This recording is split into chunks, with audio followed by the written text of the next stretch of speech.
오늘 이 새벽에 하나님께서 우리에게 주시는 하나님 말씀은 이사야 54장 1절에서 10절까지 말씀입니다. 저와 여러분이 한 절씩 나누어서 교독합니다.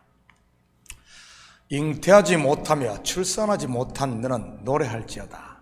산고를 겪지 못한 너는 외쳐 노래할지어다. 이는 홀로 된 여인의 자식이 남편 있는 자의 자식보다 많음이라. 여호와께서 말씀하셨느니라. 내 장막터를 넓히며 내 저소의 비장을 아끼지 말고 널린 뼈대 너의 줄을 길게 하며 너의 말뚝을 견고히 할지어다. 이는 내가 좌우로 퍼지며 내 자손은 열방을 얻으며 황폐한 성읍들을 사람 살 곳이 되게 할 것임이라. 두려워하지 말라. 내가 수치를 당하지 아니하리라. 놀라지 말라. 내가 부끄러움을 보지 아니하리라. 내가 내 젊었을 때 수치를 잊겠고 아부 때 지옥을 다시 기억함이 없으리니. 이는 너를 지으신 이가 내 남편이시라. 그의 이름은 만군의 여호와시며 내 구속자는 이스라엘의 거룩한 이시라. 그는 온 땅의 하나님이라 일컬음을 받으실 것이라.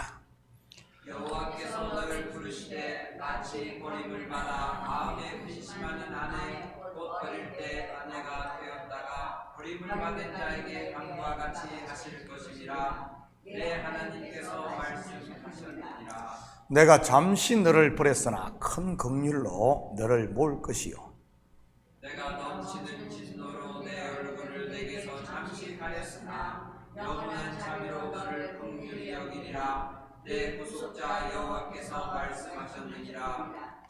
이는 내게 노아의 홍수와 같도다. 내가 다시는 노아의 홍수로 땅 위에 범람하지 못하게 하리라. 맹세한 것 같이 내가 내게 노하지 아니하며 너를 책망하지 아니하기로 맹세하였노니.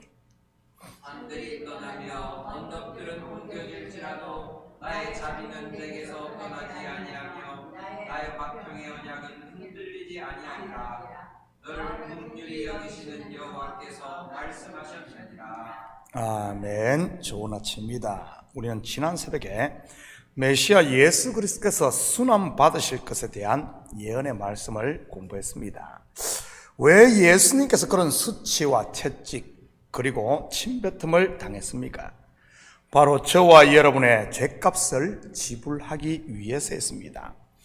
멸시, 간고, 슬픔, 징벌, 고난, 찔림, 상함, 그리고 죽음, 전부 무엇의 결과물들입니까?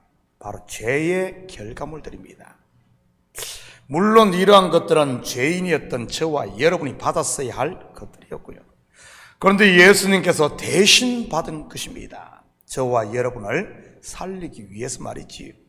그렇다면 오늘은 예수 그리스도의 순환으로 인해 구원받은 성도에게 주어진 복이 무엇인지 살펴보도록 하겠습니다. 1절입니다. 잉태하지 못하며 출산하지 못한 너는 노래할지어다. 산고를 겪지 못한 너는 외쳐 노래할지어다. 이는 홀로 된 여인의 자식이 남편 있는 자의 자식보다 많음이라. 여호와께서 말씀하셨느니라.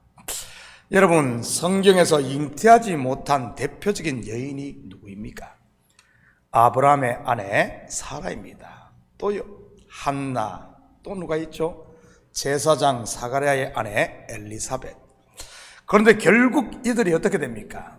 아들을 낳습니다. 어떻게 낳죠? 하나님의 은혜로 낳습니다. 사라는 이삭을, 한나는 사무엘을, 그리고 엘리사벳은 세례 요한을 말이지. 그리고 성경에서 대표적인 홀로 된 여인이 누구입니까? 첫째는 다말이요, 둘째는 루시요, 또 누가 있죠? 우리아의 아내 바세바도 남편이 죽은 홀로 된 여인이네요. 신약에도 보면 사마리아 수가성 여인도 홀로 된 여인이고요. 왜냐하면 지금까지 남편 5이 있었고 지금 있는 남편도 참 남편은 아니니까요. 그런데 이들이 어떻게 됩니까? 이들 또한 새 남편을 얻어 아들을 낳습니다. 다말은 유다를 통해 베레스와 세라를, 룻은 보아스를 통해 오벳을, 우리아의 아내는 다윗을 통해 솔로몬을, 그리고 사마리아 여인은 예수 그리스도를 영접함으로 수많은 믿음의 아들을 낳게 되었던 것입니다. 그렇다면 이 잉태하지 못하던 여인, 홀로 된 여인은 영적으로 누구를 상징하는 것이겠습니까? 바로 오직 은혜로 하나님의 자녀가 된 저와 여러분인 것입니다. 죄로 말미암아 영원히 죽을 수밖에 없었던 소망 없는 존재였던 우리가 이제는 예수 그리스도의 대속적 죽음으로 인해 하나님의 나라를 상속할 아들이 된 것입니다. 이 사실을 바로 안다면 어떻게 노래하고 춤추지 않을 수 있겠습니까? 저는 우리 식구들이 예배 시간에만 찬양할 것이 아니라 삶이 노래가 될 수 있기를 축복합니다. 여러분은 언제 노래가 나오던가요? 속에 은혜가 있고 감사가 있을 때 아니던가요? 저는 어릴 때 속에 흥이 좀 많았던 것 같습니다. 물론 그것은 지금도 마찬가지고요. 제가 초등학교 때인지 아니면 중학교 때인지는 모르겠지만 한 번은 교실에서 선생님이 칠판에 무엇인가를 열심히 쓰다가 갑자기 뒤돌아보며 누가 수업 시간에 노래를 불러 하고 버럭 소리를 질렀습니다. 그러자 갑자기 교실이 조용해졌고요. 그런데도 노래소리는 그치지 않고 계속 났었던가 봅니다. 그런데 전 학급반 학생들이 전부 저를 쳐다보는 것이었습니다. 그때서야 콧노래를 부르고 있는 사람이 저라는 사실을 깨달았지요. 그때 어떤 줄 아십니까? 아이들도 웃고 저도 놀라서 웃고 심지어 선생님까지 웃으면서 뭐가 그렇게 좋은 일이 있냐고 하더라고요. 지금은 돌아가셨지만 제 은사 목사님이 항상 입버릇처럼 하신 말씀이 있습니다. 노래하는 민족은 망하지 않는다고 말이지. 여러분, 속에 은혜가 있으면 얼굴도 선하게 밝아진다는 것 아십니까? 저는 우리 식구들의 삶이 다시 복음 앞에 서심으로 노래하는 인생이 되시기를 축복합니다. 2절 3절입니다. 내 장막터를 넓히며 내 처소의 휘장을 아끼지 말고 널리 펴되 너희의 줄을 길게 하며 너희의 말뚝을 견고히 할지어다. 이는 내가 좌우로 퍼지며 내 자손은 열방을 얻으며 황폐한 성읍들을 사람 살 곳이 되게 할 것임이라. 무슨 말입니까? 구원받은 성도는 믿음으로 살아야 한다는 말 아니겠어요? 믿음은 보는 것을 믿는 게 아니라 보이지 않는 것을 믿는 것이 참 믿음인 것이고요. 내 생각, 내 경험, 내 상식, 즉 나라는 이 틀을 벗어나는 게 믿음의 세계입니다. 믿음은 내가 쥐고 있는 내 손을 펴고 나를 잡고 계신 주님의 손을 보고 그 손에 맡기는 것이고요. 어떤 성도들은 말로는 믿습니다 하면서 모든 것을 자기가 쥐고 있는 분들이 있어요. 그래서 항상 벌벌벌 하면서 사시는 분들 말이지. 그리고 내 뜻대로 안 되면 삐지고 하는 분들 말입니다. 두려움과 불안, 의심과 온갖 걱정 속에 사는 것 말입니다. 여러분, 그것은 믿는 것이 아닙니다. 그거는 불신인 것이지.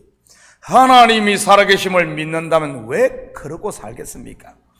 믿음은 평강과 자유를 동반한다는 사실을 잊지 마시기 바랍니다. 저는 우리 식구들 마음에 평강과 자유가 있기를 축복합니다. 그리고 이제 믿음의 그릇들도 좀 키우시고요. 콩할 만한 것에 매여 큰 그림을 보지 못하는 이 쫌생이가 됐어야 되겠어요?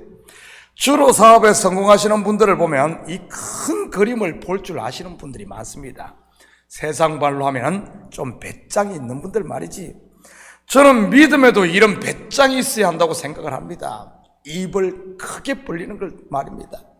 왜냐하면 하나님께서 우리에게 주시고자 하시는 것은 바로 이 열방이니까요. 아직도 나라는 이 바운더리를 벗어나지 못하고 있다면 이제는 좀 나를 부인함으로 하나님께로 나아갈 수 있기를 축복합니다. 언제까지 이 땅에 매여 살겠어요? 하늘로 비상을 해야지요. 4절입니다. 두려워하지 말라, 내가 수치를 당하지 아니하리라. 놀라지 말라, 내가 부끄러움을 보지 아니하리라. 내가 내 젊었을 때의 수치를 잊겠고 과부 때의 치욕을 다시 기억함이 없으리니. 무슨 말입니까? 예수 그리스도의 피 공로로 제사함 받은 성도는 죄는 하나님께서 그 죄는 다시는 성도의 이 죄는 다시는 하나님께서 기억하지 않는다는 말입니다. 마치 동에서 서가 먼 것 같이 우리의 죄를 도말하신다는 말이지. 가끔 성도들 가운데 보면 예수 그리스도를 믿고도 과거의 죄에 매여 사는 성도들이 있는 것을 보게 됩니다. 회개했으면 거기서 자유했는데 또 매이고 또 그 죄로 돌아가는 분들 말이지.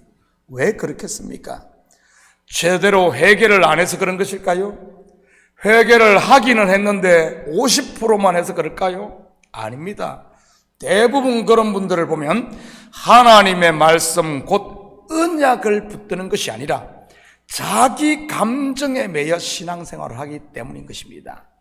어제 주일 설교를 인용하면 자기를 부인하지 않아서 말이지.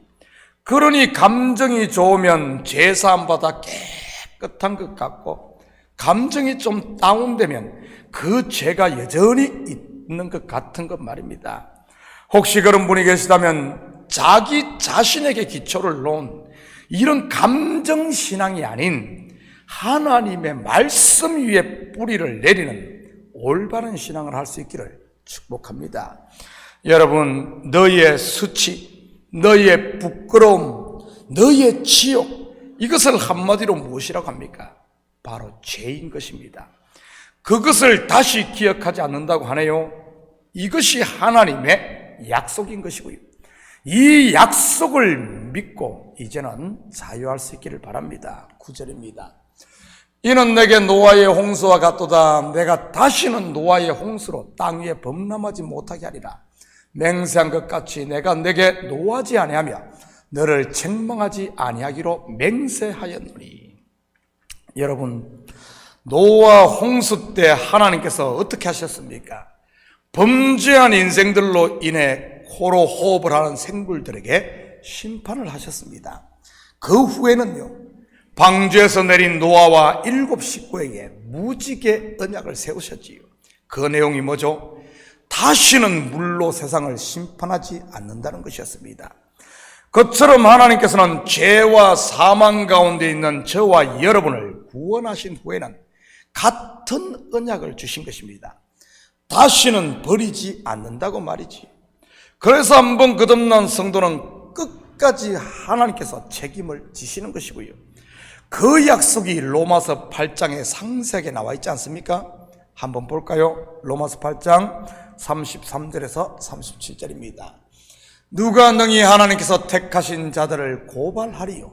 의롭다 하시니는 하나님이시니. 여러분, 누가 우리를 의롭다 했습니까? 내 스스로 의로워졌습니까? 남들보다 바르게 살아서 말이지요? 아닙니다. 바로 의로운 재판장이신 창조주 하나님이 의롭게 했습니다. 아들 독생자 예수를 통해 말이지요. 그러니 어떤 피조물이 우리를 고발할 수 있겠으며 정죄할 수 있겠습니까? 최종 심판자이신 하나님이 의롭다 선언을 했는데 말이지요. 누가 정죄하리요? 죽으실 뿐 아니라 다시 살아나신 이는 그리스도 예수시니 그는 하나님 우편에 계신 자요 우리를 위하여 간구하시는 자시니라. 누가 우리를 그리스도의 사랑에서 끊으리요? 환난이나 공고나 박해나 기근이나 적신이나 위험이나 칼이라. 무슨 말입니까? 그 어떤 사단의 역사도 우리를 어떻게 하지 못한다는 말입니다. 환난으로도 공고함으로도 그리고 박해나 그 어떤 방법으로도 말이지. 저는 우리 식구들이 자기의 경험이나 감정을 의존하지 마시고 이 하나님의 말씀을 믿고 붙들 수 있기를 축복합니다. 기록된 바 우리가 종일 주를 위하여 죽임을 당하게 되며 도살당할 양같이 여김을 받았나이다 함과 같으니라. 여러분, 사도 바울을 포함해 초대교회 성도들만 이런 일을 겪었을까요? 알고 보면 지금 우리도 이런 일들을 경험하고 있는 것입니다. 저 또한 마찬가지고요. 사실 목회의 길이 이런 길입니다. 나만 어려움을 당한다고 생각하지 마시기 바랍니다. 여러분 가운데 고난이 있습니까? 박해가 있습니까? 그렇다면 여러분은 지금 제대로 신앙생활을 하고 있는 것입니다. 저도 이제야 목회를 제대로 하고 있는 것이고요. 그러니 종일 주를 위하여 죽임을 당하는 것이지요. 여러분, 피하려고만 하지 마시고 소망을 가지고 잘 이길 수 있기를 축복합니다. 그러나 이 모든 일에 우리를 사랑하시는 이로 말미암아 우리가 넉넉히 이기느니라. 맞습니다. 예수 안에 있는 저와 여러분은 이긴 자인 것입니다. 내가 이기는 것이 아니라 이긴 자 예수 그리스도 안에 있기 때문에 말이지요. 한 절만 더 보고 마칩니다. 10절입니다. 산들이 떠나며 언덕들은 옮겨질지라도 나의 자비는 내게서 떠나지 않으며 나의 화평의 언약은 흔들리지 아니하리라. 너를 긍휼히 여기시는 여호와께서 말씀하셨느니라. 사랑하는 성도 여러분, 오늘 하루도 세상 다 변해도 저와 여러분을 향한 하나님의 사랑과 자비는 변치 않는다는 이 하나님의 말씀 약속 붙들고 보내신 곳 삶의 현장에서 승리하며 사는 이런 복된 하루 되기를 예수님의 이름으로 축복합니다. 같이 기도하십시다. 사랑의 아버지 하나님, 참으로 감사를 드립니다. 아들의 핏값으로 우리를 사서 하나님 자녀 삼으신 하나님, 이제는 더 이상 우리를 죄에게 넘겨주지 아니하고 끝까지 우리를 사랑하시며 자비를 베푸시는 하나님, 이 하나님의 약속 부여잡고 더 이상 두려움 가운데 떨며 사는 어리석은 인생이 아니라 하나님 약속 믿고 이제는 평강을 누리고 자유함을 누리고 하나님의 자녀로 당당하게 사는 저희들 되게 도와주시옵소서. 감사드리며 예수님의 이름으로 기도드립니다. 아멘.